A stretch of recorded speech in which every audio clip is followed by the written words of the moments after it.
तो ये मन को कंट्रोल नहीं कर पाते हैं कभी पूरा, करते भी हैं तो नंबरवार करते हैं। और मन को कंट्रोल करना तो सिवाय परमपिता परमात्मा शिव के कोई सिखाता ही नहीं।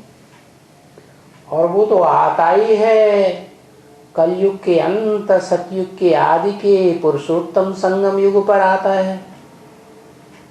तो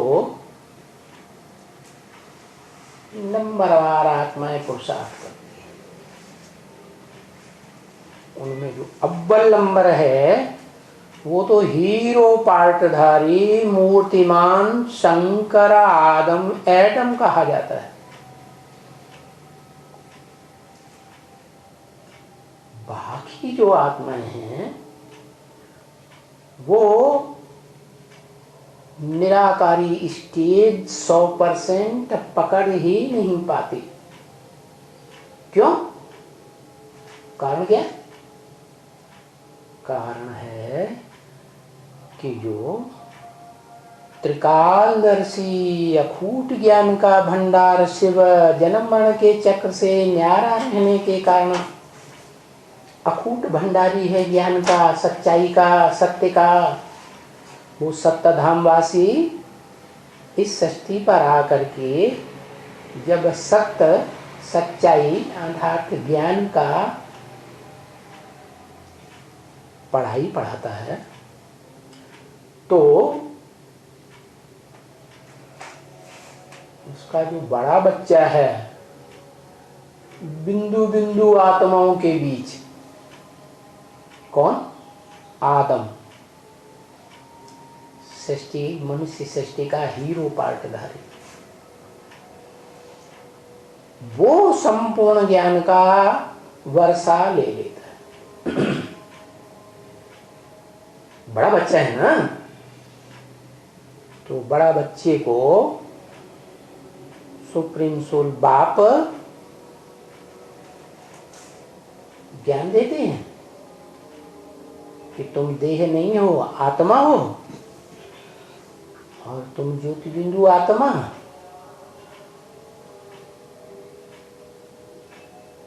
सब आपस में भाई भाई हो। जितने भी मनुष्य सृष्टि में प्राणी मात्र की आत्माएं हैं सब भाई भाई। माने भाई के साथ जैसा व्यवहार करना चाहिए सब प्राणी मात्र के साथ आत्मभाव रखना चाहिए। क्या? ऐसे नहीं सांप बिच्छू है तो ये हमारा दुश्मन है, शेर है चीता है तो ये हमारा दुश्मन है, चीड़ फाड़ के खा जाएगा। क्या? जैसी दृष्टि वैसी सृष्टि बन जाती है। तो अपनी आत्मिक दृष्टि बनाओ तो सारी सृष्टि जो है परमपिता परमात्मा शिव की आत्मा रूपी भाई भाई दिखाई देगी।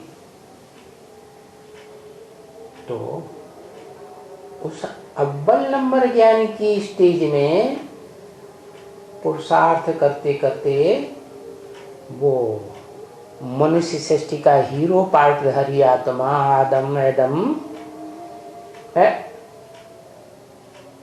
पूरा ज्ञान धारण करती है। और जितना ज्ञान का विस्तार धारण कर लेती है उतना ही ज्यादा सार में टिक करके संपन्न बन जाती। सार माने ज्योति बिंदु, निरंतर ज्योति बिंदु की स्टेज। क्या? कर्म करते भी कर्मेंद्रियों से ज्योति बिंदु की स्टेज। आत्मा की स्मृति टूटती नहीं। इसलिए बाबा कहते हैं निरंतर मुझे याद करो, श्वासोश्वास से याद करो कि मैं हूं ही सदा के लिए ज्योति बिंदु। ज्योतिर्लिंगम गाया हुआ है ना, तो बाप आकर बताते हैं कि मेरे अंदर भी जो स्वभाव है स्व माने आत्मा का भाव। यही मेरी प्रकृति है। मेरी प्रकृति आत्मभाव परा प्रकृति है।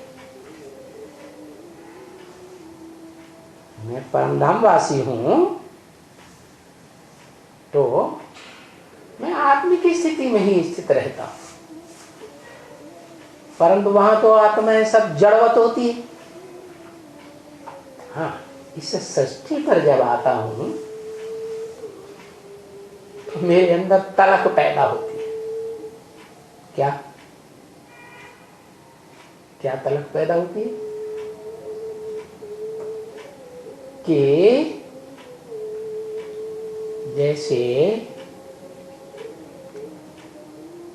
कोई बच्चा नौजवान बनता है तो जवानी की स्टेज आने पर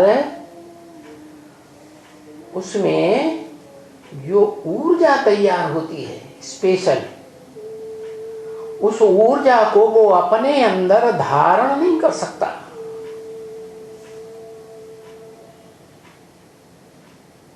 उसे तलक होती है ना कि उस ऊर्जा को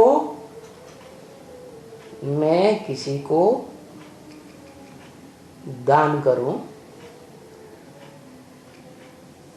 और षष्ठी चलाऊं, परिवार बनाऊं। तो ऐसे ही शिव की आत्मा भी 5000 वर्ष के षष्ठी काल के बाद 2500 वर्ष का स्वर्ग, 2500 वर्ष का नरक, टोटल 5000 वर्ष पूरे होने के बाद वो आत्मा पूरे 5000 वर्ष का ज्ञान परिपक्व स्टेज में धारण कर लेती है। वो ज्ञान का बीज उसके अंदर पक जाता है। इसलिए गीता में लिखा है अहम बीज प्रदपिता, मैं ज्ञान का परिपक्व बीज। ज्ञान माने जानकारी, काय की जानकारी? सत्य असत्य की, सत्य की। तो इस मनुष्य षष्ठी रूपी ड्रामा के 5000 वर्ष की सच्ची जानकारी माने ज्ञान का बीज जब परिपक्व हो जाता है तो मैं इस षष्ठी पर आता हूं और मेरी जो आत्मिक स्थिति में रहने की जो परा प्रकृति है, स्वभाव संस्कार है ना, उसको मैं स्थिर कर देता हूं इस षष्ठी में। नहीं तो इस षष्ठी में सदा काल के लिए कोई भी मनुष्य आत्मा ऐसी नहीं है, कोई भी प्राणी मात्र की, जिसकी आत्मा स्थिर रह सके। समझा? शक्ति क्षीण होती रहती है, लेकिन मैं क्या करता हूं?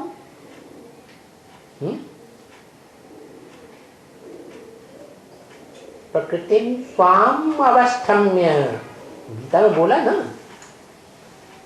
मैं अपनी परा प्रकृति जो चैतन्य प्रकृति है आत्मभाव की, उसको मैं स्थिर करके इस सृष्टि में आता हूं और अर्जुन के रथ में प्रवेश करता हूं। क्या? जिस अर्जुन को टाइटल दिया पार्थ, पार्थ माने पृथ्वी का राजा, क्या? सारी पृथ्वी का राजा माने विश्वनाथ। कौन हुआ? शंकर। तो वो मूर्तिमान इस सृष्टि में जिसका पहला नाम है, जब मैं आता हूं तो सृष्टि में उसको जो भी भारतीय मनुष्य मात्र हैं वो पहचानते हैं कि वो सृष्टि का आदि पुरुष है शंकर।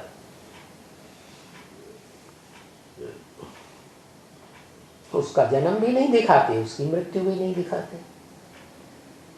माते वही एक शरीरधारी है जो अजन्मा है, गर्भ से जन्म नहीं लेता। और सृष्टि रूपी रंगमंच पर पूरा 5000 वर्ष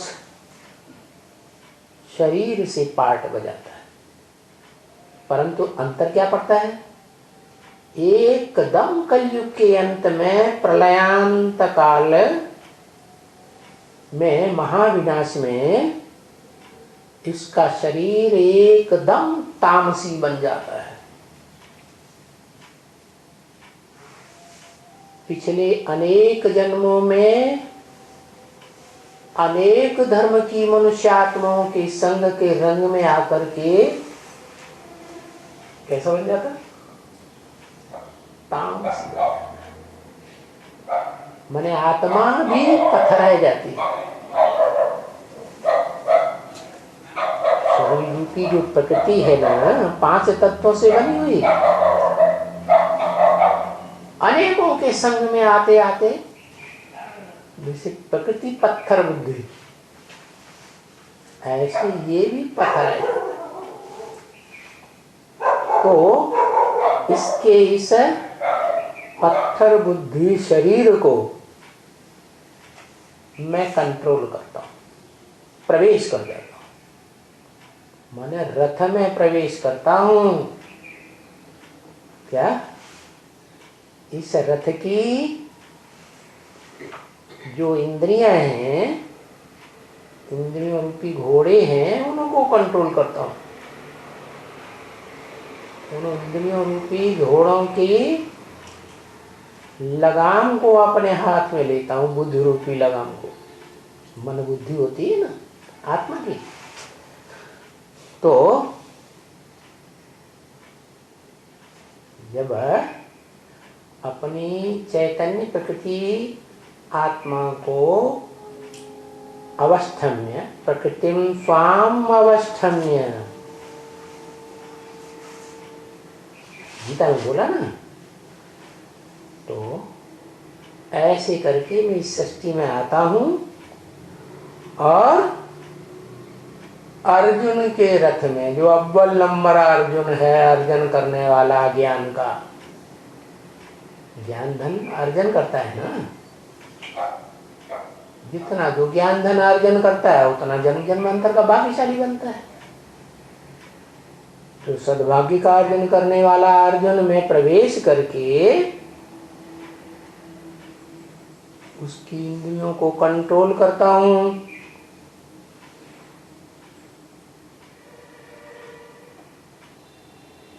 कैसे कंट्रोल करता हूं? है ज्ञान देकर। ज्ञान बुद्धि में बैठता है कि मैं शरीर नहीं हूं, मैं ज्योति बिंदु आत्मा हूं। तो ज्योति बिंदु आत्मा में स्थिर होने का पुरुषार्थ ही बनता है। घड़ी घड़ी आत्मिक स्थिति में रहने का प्रैक्टिस, जैसे गीता में कहा है। अर्जुन ने पूछा, भगवान ये मन तो बड़ा कंट्रोल है, वो चंचल है, इस चंचल मन को कैसे कंट्रोल करें? तो बताया, अभ्यास है तो कौन्तेय वैराग्येण च गृह्यते। हे कुंती माता के पुत्र, क्या क्या करो? अभ्यास करो, बार बार प्रैक्टिस करो। अंग्रेज लोग कहते हैं ना, practice makes a man perfect. है तो तुम जितना अभ्यास करोगे आत्मिक स्थिति का कि मैं ज्योति बिंदु आत्मा हूं, घड़ी घड़ी अभ्यास करो, श्वास और श्वास अभ्यास करो, तो तुम्हारा अभ्यास पक्का हो जाएगा। समय तो लगता ही है, जम दे जाम दे तो होता नहीं। हथेली पर आम उगाया जा सकता है क्या? नहीं। तो भले समय लगेगा, लेकिन तुम आत्मिक स्थिति में मेरे समान परिपक्व हो जाएंगे। जैसे मैं इस सृष्टि में